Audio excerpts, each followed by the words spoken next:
الرحيم الحمد لله رب العالمين والصلاة والسلام على أشرف الأنبياء والمرسلين سيدنا ونبينا ومولانا محمد وعلى آله وأصحابه وصحبه أجمعين ومن تبعهم بإحسان إلى يوم الدين. أما بعد، أعوذ بالله من الشيطان الرجيم. بسم الله الرحمن الرحيم.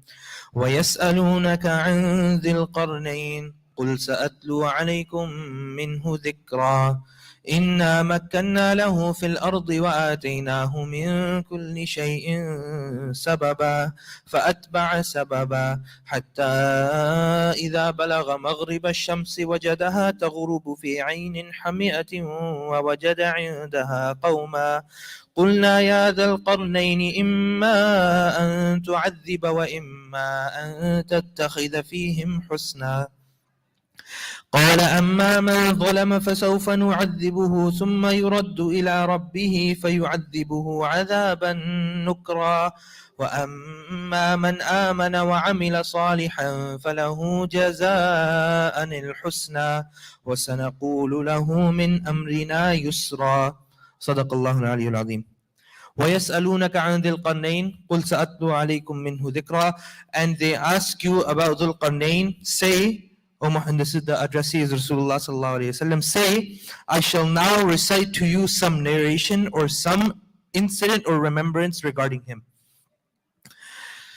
Looking at this first ayah from amongst the ayat that are upcoming, this is the third discussion, or this is the third answer which was sought, or the third question for which the answer the Arabs which approached the Messenger of Allah sallallahu alaihi wasallam were seeking to debunk and actually discredit Rasulullah sallallahu alaihi wasallam when they went to the Jews and they discussed with him and asked them that, listen, we need some method or some form of humiliating Muhammad sallallahu alaihi wasallam. And the Jews who they had approached, they said that ask him 3 questions. If he is able to give you the answer for those 3 questions, then he is a Nabi of Allah.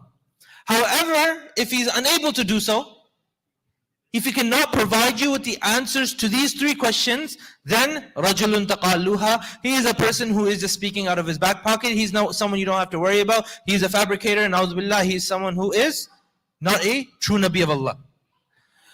So Allah subhanahu wa ta'ala is addressing the third question. The first was in Surah Bani Israel, وَيَسْأَلُونَكَ عَنِ الرُّوحِ, right? The second one was regarding وَيَسْأَلُونَكَ, what's the second one? Anyone remember? وَيَسْأَلُونَكَ عَنِ الرُّوحِ, right? This first one was in Surah Bani Israel, they asked about the ruh. The second was Ashab al-Kahf, Jazakallah khair, right?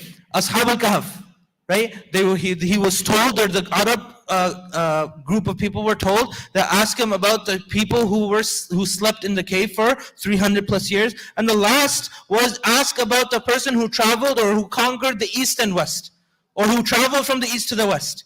Allah subhanahu wa ta'ala is addressing this final question here. وَيَسْأَلُونَكَ عَنْ ذِي الْقَرْنَيْنِ, that these group of people ask you about ZhulQarnainr. Say, O Muhammad sallallahu alayhi wa sallam, قُلْ سَأَتْلُو عَلَيْكُمْ مِنْهُ ذِكْرًا, that I will tell you about him now. I will soon tell you about who this person ZhulQarnainr was. The first question that could arise here is ZhulQarnainr. Where does this name come about? Right? So there are different scholars with different opinions. Some say that he had 2 curly locks of hair, which resembled horns. Or they looked as if in such a way that they would resemble 2 horns. So that's the first opinion, that since he had these 2 locks of hairs on both sides, that is why he was called ZhulQarnainr.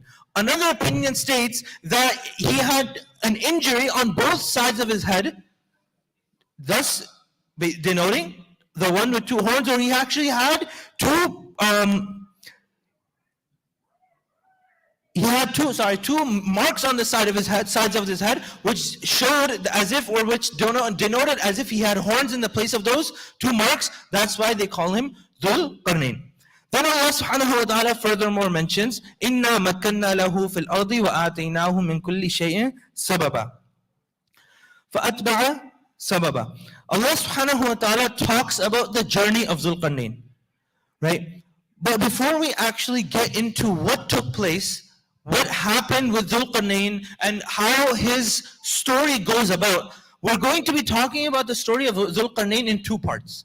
The first being, inshallah, what will be talked about today. The second being the incident which takes place between ZhulQarnain and the group of people who are unable to who have some type of language which la yafqahuna qawla. ZhulQarnain, or the people who whatever language they spoke, whichever dialect they spoke, it was not something which ZhulQarnain or his courtiers or people were familiar with. It was as if they could not understand them. But they got the message across saying that there's a group of people who have been terrorizing us, they have been causing our crops damage, they have been causing us problems, so help us with them. That's the second part, and I'm sure everyone knows where this is going. It was the group of people by the name, or the tribe of people by the name of Ya'juj and Ma'juj, or in English as we say, Gog Magog. So that will be our second part of the story of ZhulQarnain. Inshallah, we'll be going into detail and actually talking a little bit about Ya'juj and Ma'juj and their tribe, and Allah how Allah subhanahu wa ta'ala had given, how Allah subhanahu wa ta'ala will allow them to emerge near the day of Qiyamah, and how Isa alayhi salatu wasalam, inshallah we'll discuss that a little bit more. I don't want to give too much information away as of yet. So ZhulQarnain, we discussed as to his name, why he was named as he was. There's different opinions, nothing definitive, but rather there's some opinions of which the scholars go into why he was named what he was named. But the most we do know, right? The question also can arise that who was this person? Where did he rule? If we look into the books, we'll actually see that Sikandar, right, or otherwise in English as we say Alexander, is linked with these names, with this name of ZhulQarnain. When we look into the books of history, Sikandar or Alexander is almost always comes with this name of ZhulQarnain. So there's this opinion, right, in which the scholars mention, or a certain group of scholars mention, or I don't want to say scholars, but there's a certain group of people mention, they say that, or Wallahu alim, it could be also scholars as well. They say that the Sikandar who was around 200 to 300 years before Musa alayhi salatu wasalam, or no, sorry, Sayyidina Masih Isa alayhi salatu wasalam, he is the one to whom the Quran is referring to. Why do they say this? And actually they go a little bit of detail as to who this was. This was the Sikandar, or the Alexander, who went to war with Darius, right? He is the one who had Aristotle as his minister, and he is the one who actually conquered the kingdom of Darius after slaying and killing him. This was the very last person who was known with this title of Alexander, right? Just a little bit of history. This was the very last person in history known with this title of Alexander. But the scholars, they do not take this opinion. Why? Because this Alexander, this Sikandar, who had Aristotle as his minister, who went to battle with Darius after conquering his land, killing him, he was a polytheist. He was a fire worshipper. And this completely contradicts the Quran. This completely contradicts the Quran. Because the Quran, within the Quran al-Kareem, the message that we get across in regards to ZhulQarnain is that he was a righteous and just king. Allah subhanahu wa ta'ala spoke with him. Now inshallah we'll actually be talking, but there's actually a group of scholars who have a difference of opinion as to whether he was a prophet or not as well. So Allah subhanahu wa ta'ala spoke to him directly, or through a medium or another prophet. Allah subhanahu wa ta'ala gave him the option of either doing what? Either judging between a group of people. Allah subhanahu wa ta'ala gave him the option of either destroying those people, killing them, or gave them the option of accepting Islam. The infidels who do accept Islam and they become pious and righteous, let them go. And the people who do not, then they suffer the consequences. Allah subhanahu wa ta'ala, as he addresses ZhulQarnain, or as he speaks about ZhulQarnain, all evidence points towards ZhulQarnain being a pious and righteous man. So this opinion of that group of people who say that Alexander, whose minister was Aristotle, who went to war with Darius, and he killed Darius after conquering his kingdom, this opinion and this opinion does not fit with the ZhulQarnain mentioned in the Quran. So alluding towards that ZhulQarnain or that Sikandar or Alexander would be incorrect. Then Hafiz ibn Kathir rahimahullah ta'ala, he gives an entire family tree in Bidayah wa Nihaya, which ascends to Ibrahim alayhi salatu wasalam. Which ascends to Ibrahim alayhi salatu wasalam.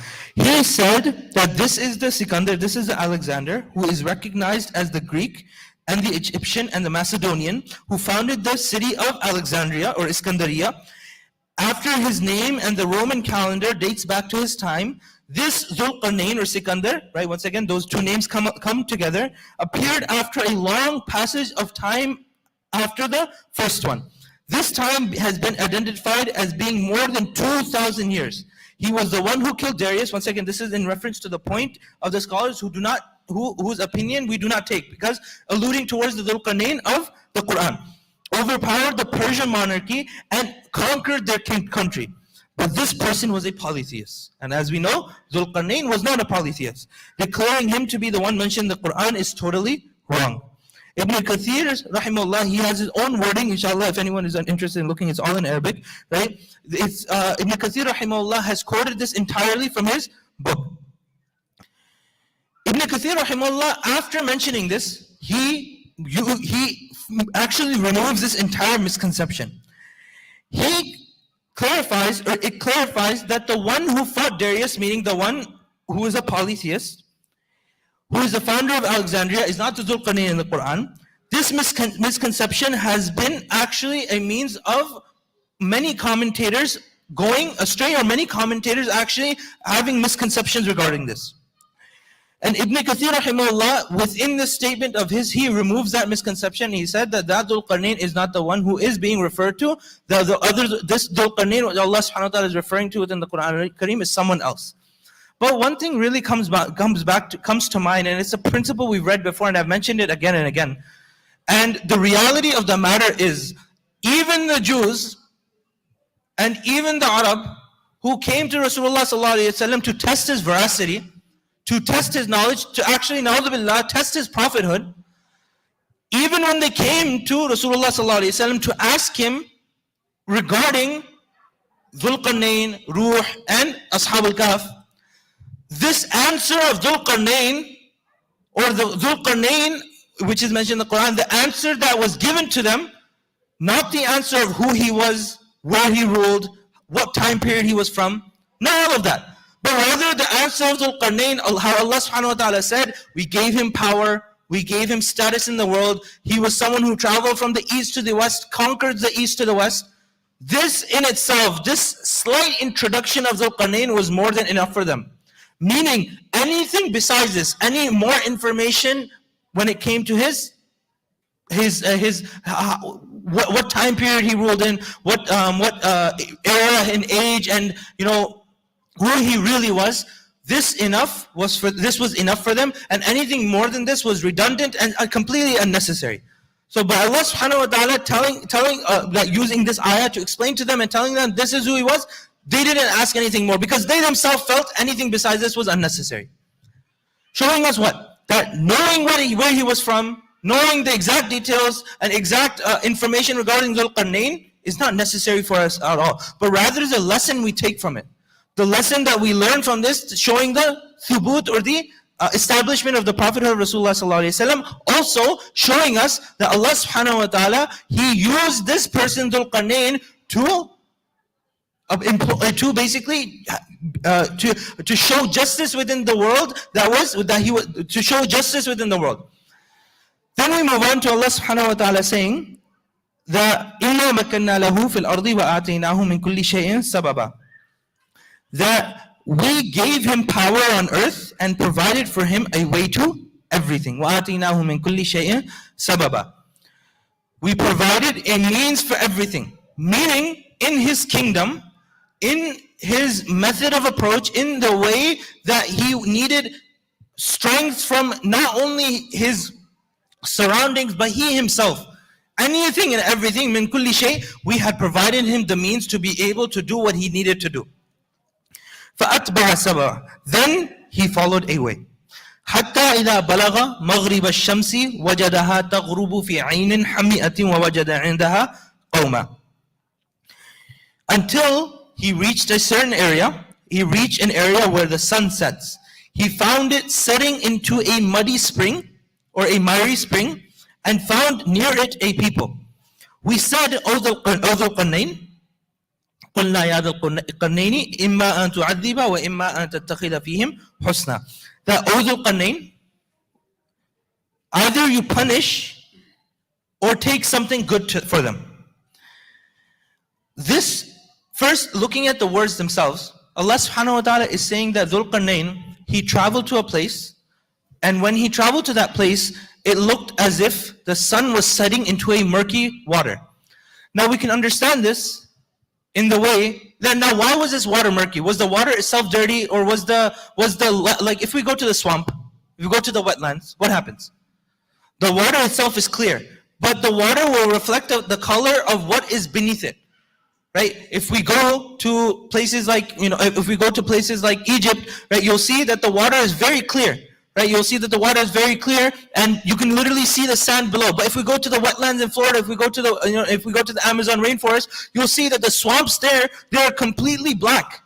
Though there's water there, the water itself is not black, but the mud below or the contents below under the water is what's causing the water to look black. So that's what Allah subhanahu wa ta'ala is explaining to us, that the water, or it was murky or miry because of the contents below. But now, how can we understand that the sun was setting within the muddy water? Let's try to take it with another example. If a person, he lives in a farmland, which is completely flat, there's no hills. And when the time for sunset comes, the sun is going down.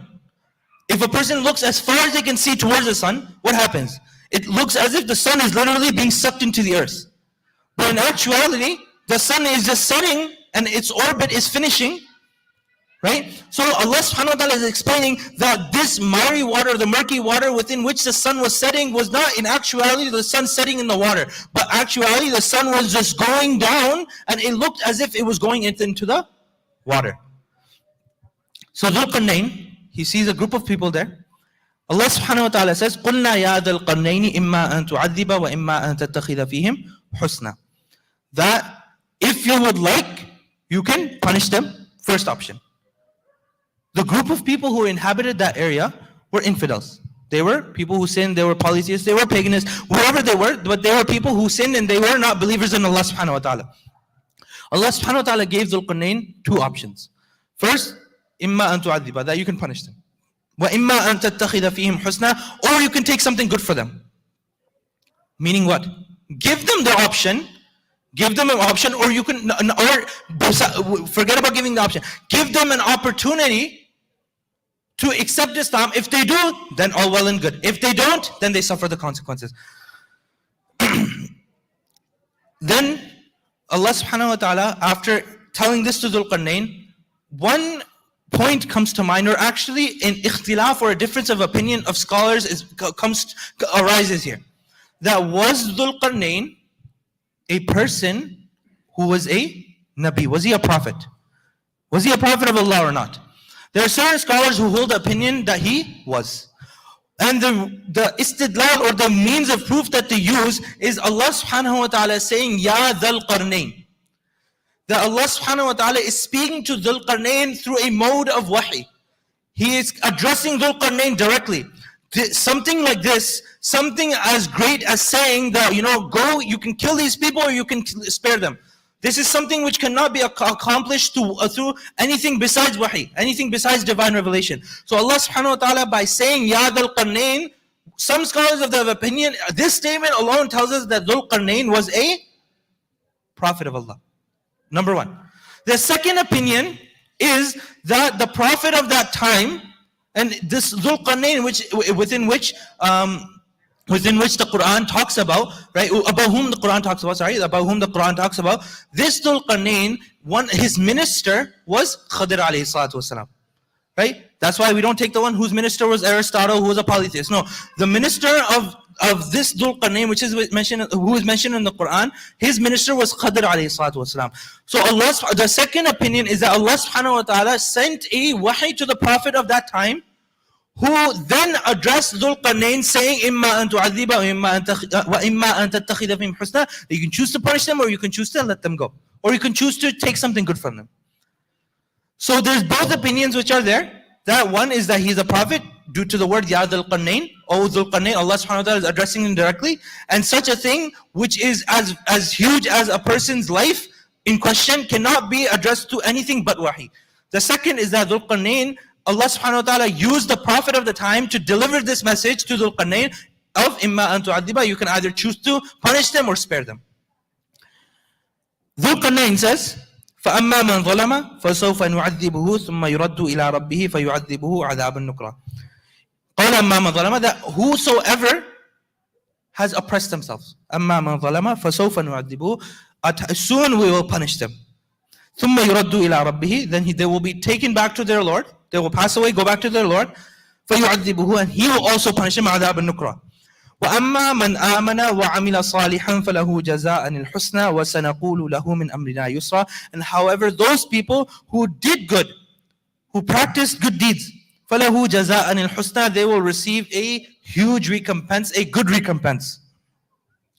وَسَنَقُولُ لَهُ مِنْ أَمْرِنَا يُسْرًا, and we shall deliver to him of our command that which is easy.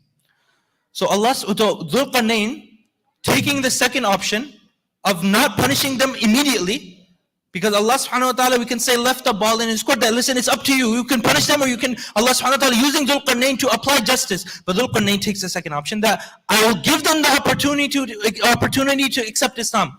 If they do so, then alhamdulillah, they're good. They can remain where they live. But if they don't, then, as I mentioned, they suffer the consequences. So this is what took place with this pious king, this just king, named ZhulQarnainr, as the first part of his story.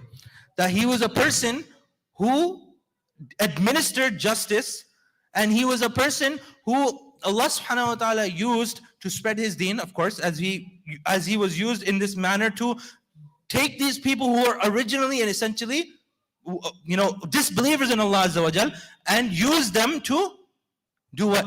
Used him to change their entire mindset around, and actually made a portion of them had a portion of them accept Islam.